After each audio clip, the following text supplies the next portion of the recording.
Muy buenos días, muy buenas tardes o muy buenas noches según sea el caso. Mi nombre es Emilio Alonso Velasco Moreno. Les voy a hablar acerca de lo que es el lóbulo temporal y sus diferentes áreas en la corteza, como pueden ser la ínsula de Rey, la corteza de sección auditiva, la corteza auditiva primaria, la corteza olfatoria primaria. Además de ello, vamos a hacer un especial énfasis en lo que son las áreas de Brodmann que contiene. Entonces, bueno, iniciando con la ínsula de Rey, podemos ver que se compone del área 13, 14, 15 y 16 de Brodmann. Sin embargo, antes de empezar con ellas, quisiera hablarles acerca de un breve contexto histórico con estos dos personajes. Aquí, como pueden ver a la izquierda, al que estoy señalando, tenemos al doctor y anatomista francés Félix Vic d'Azyr en 1786, el cual mencionó de una manera muy pero muy vaga lo que era la ínsula. Entonces no fue hasta 23 años después, hasta donde el doctor psiquiatra, psicólogo y anatomista alemán Johann Christian Reil, el que estoy señalando acá abajito, casi no se ha enviado, pero bueno, en 1809 mencionó, profundizó, investigó e indagó muchísimo más que su compañero, y por fin nos dio una breve explicación de lo que era la ínsula de Reil.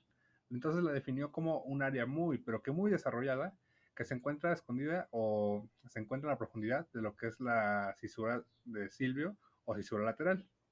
Y pues bueno, profundizando un poquito más entonces acerca de las áreas, tenemos área 13, 14, 15 y 16. Como pueden ver aquí arribita, tienen unas letras que nos van a ayudar para su comprensión en la anatomía. 13 y 14 tienen la letra C, mientras que 15 y 16 corresponden a la letra L. ¿Qué significan esas letras? Bueno, la letra C corresponde a giros cortos o circunvoluciones insulares cortas, mientras que por otro lado, 15 y 16 van a corresponder a circunvoluciones insulares largas o giros largos.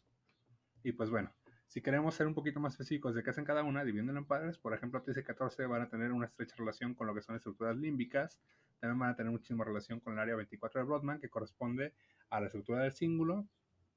Juntas van a ser un centro, por así decirlo, intermediario para lo que es el córtex prefrontal.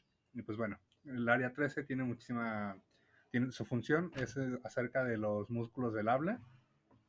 El área 14 va a ser referente a lo que son procesamiento de información olfativa y visceral. El área 15, por su parte, va a ser procesamiento de información sanguínea, o de la presión sanguínea, más bien. Y el área 16 va a ser, por ejemplo, del dolor, de la temperatura, de los impulsos del sentido del oído, y también va a ser, por ejemplo, con los movimientos de deglución. Y bueno, entonces, adelantándonos un poquito más a lo que son estas partes de anatomía, me gusta muchísimo explicarlo con esta parte, con esta imagen del cerebro, ya que vamos a ver, por ejemplo, que esta cosita de acá abajito se le llama surco central de la ínsula, o surco central, refiriéndose evidentemente a la ínsula. Nos va a dividir nuestra ínsula en dos partes, una parte anterior y una parte posterior. En la parte anterior podemos ver entonces que corresponden a las áreas 13 y 14 de Brodmann, como les había comentado con anterioridad.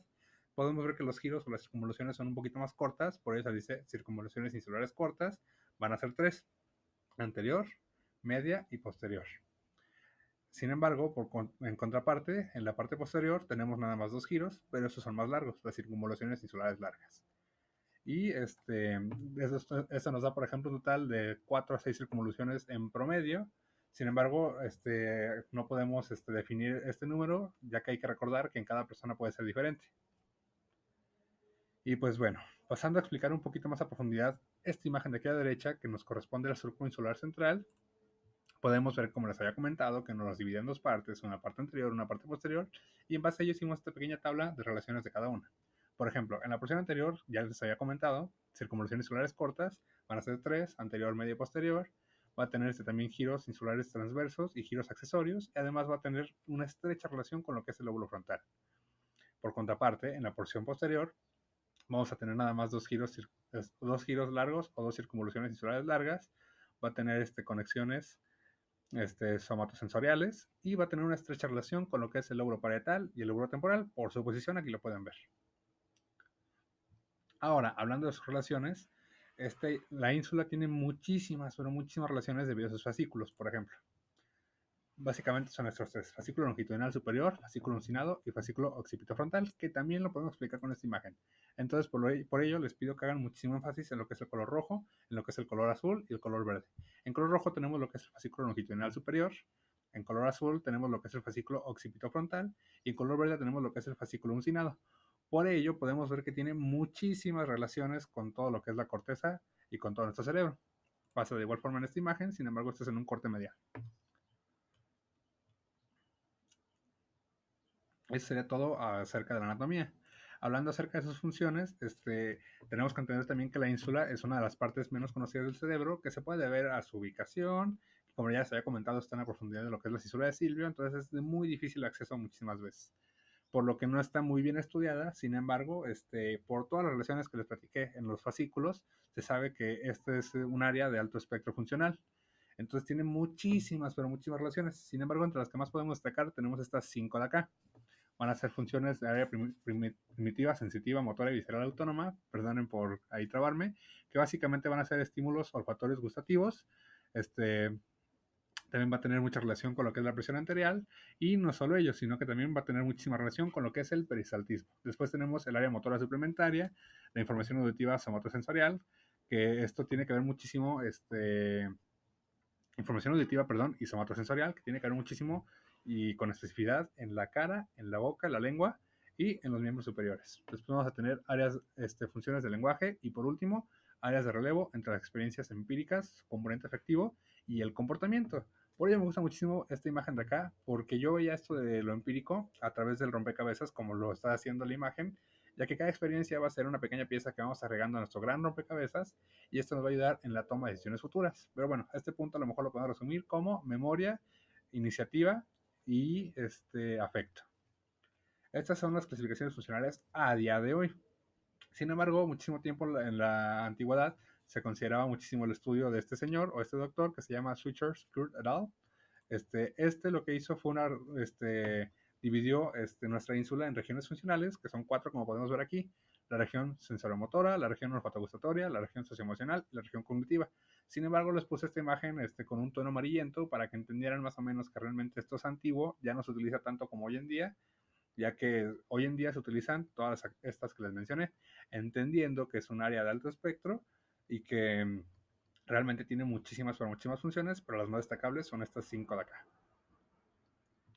Luego, vascularización. ¿Cuál va a ser la vascularización de nuestra ínsula? Esta se debe principalmente a la arteria cerebral media. Si queremos ser mucho más específicos, es a través de su rama M2 y por sus ramas perforantes. Sin embargo, si nos queremos ir por partes de la división del surco central insular, podemos entender que el tronco superior nos va a dar aquella vascularización para lo que son los giros cortos o las circunvoluciones insulares cortas, y por otra parte, el tronco inferior nos va a dar la vascularización para lo que son los giros largos o las circunvoluciones insulares largas. Y todo el drenaje se va a dar por medio de lo que tenemos acá, vena cerebral media. Y en el caso de alguna lesión, las lesiones más comunes en esta ínsula van a ser relacionadas con una epilepsia parcial. ¿Por qué? Se preguntarán algunos de ustedes. Por todas las relaciones que les comenté acerca de los fascículos. Básicamente son estas de acá, algunas cuantas, que puede ser el córtex olfatorio, la amígdala, el córtex entorrinal, giro singular, el hipocampo, etc. Entonces, con una lesión estructural, para hacer su detección, tenemos los astrocitomas con diversos grados de diferenciación, oligodendrogliomas, tumores neuroepiteliales disneuplásticos, malformaciones vasculares. Y pues bueno, el tratamiento de todo esto, ¿cuál va a ser? No tenemos muchas opciones por su dificultad en cuestión de ubicación y de acceso a la ínsula, por lo que nuestra única solución o nuestro único tratamiento, por así decirlo, va a ser una inselectomía. Y eso sería todo hablando acerca de la ínsula de Rayleigh. Ahora vamos a pasar a hablar de la corteza de asociación auditiva. En esta tenemos lo que es el área de Brodmann número 22. Perdón, les iba a hacer un pequeño spoiler. El área de Wernicke, su localización es, como podemos ver aquí abajito, se las puse en morado. Va a ser por debajo del área 41-42 o incluso por debajo del área 52. Va a ser junto a la corteza auditiva primaria. Es un área adyacente al giro de Hesselschildt que se encuentra en el giro temporal superior. Sus funciones básicamente van a ser, también se pueden definir con una imagen súper bien, pero bueno, se relaciona con comprensión del sonido del habla con la interpretación de los sonidos, pueden ser verbales o no verbales. Tenemos esta imagen que nos explica lo que les acabo de decir. Por ejemplo, la señora emite un sonido verbal o no verbal, va a llegar hasta el conducto auditivo externo del chavo, va a llegar al área de Wernicke, área de Broca, corteza motora, e incluso se puede dar repetición. Por lo que me gusta muchísimo la imagen, porque nos da todo el proceso auditivo e incluso la repetición. Entonces, hablando de los hemisferios dominantes y no dominantes, es muy importante aclarar que en el hemisferio dominante, el área de Brodmann número 22 va a ser el área de Wernicke, o corresponde al área de Wernicke. Y cuando el hemisferio no es el dominante, se va a encargar de toda aquella información auditiva que no es correspondiente al lenguaje. Por ejemplo, los sonidos ambientales, también puede ser, por ejemplo, la melodía o la prosodía. Relaciones que va a tener nuestra corteza auditiva de asociación primaria. Van a ser la corteza prefrontal, se va a relacionar dos veces con la corteza prefrontal, una va a ser por medio de la comisura anterior y otra es por medio de la vía del cuerpo calloso. Sin embargo, esta última va a tener muchas más relaciones que solo la corteza prefrontal, sino que también se va a relacionar con la corteza premotora, se va a relacionar con la corteza parietal y con la corteza del cíngulo, además de la corteza prefrontal. Entendiendo entonces que la vía del cuerpo calloso va a tener 4 relaciones. Y si hablamos en caso de alguna lesión, es muy importante también entender, por ejemplo, que la lesión se puede acompañar de un tipo receptivo de afasia, va a tener un trastorno de la comunicación que se traduce como incapacidad de comprender el lenguaje, y si la lesión se da de forma bilateral, nos va a dar lo que es una agnosia auditiva. Esto se define como la incapacidad de reconocer sonidos, pero es muy importante esta parte de paréntesis. Va a tener la incapacidad de reconocer sonidos, sin embargo, va a mantener su audición, su alerta y su inteligencia intacta. Esta va a ser la manera en la que nosotros podemos discernir si realmente es una lesión en lo que es nuestra corteza auditiva de asociación.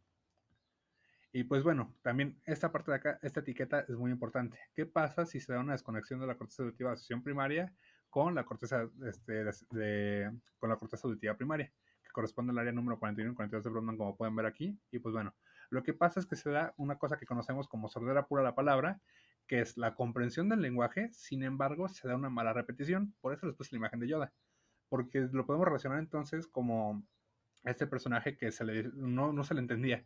Hablaba al revés, cosas por el estilo, bla, bla, bla, y no podíamos lograr entenderlo.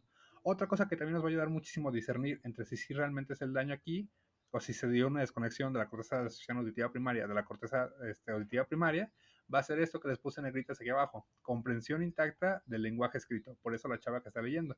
Nuestros pacientes van a mantener su comprensión intacta del lenguaje escrito, y así es como podemos discernir realmente si se dio una desconexión entre estas dos cortezas.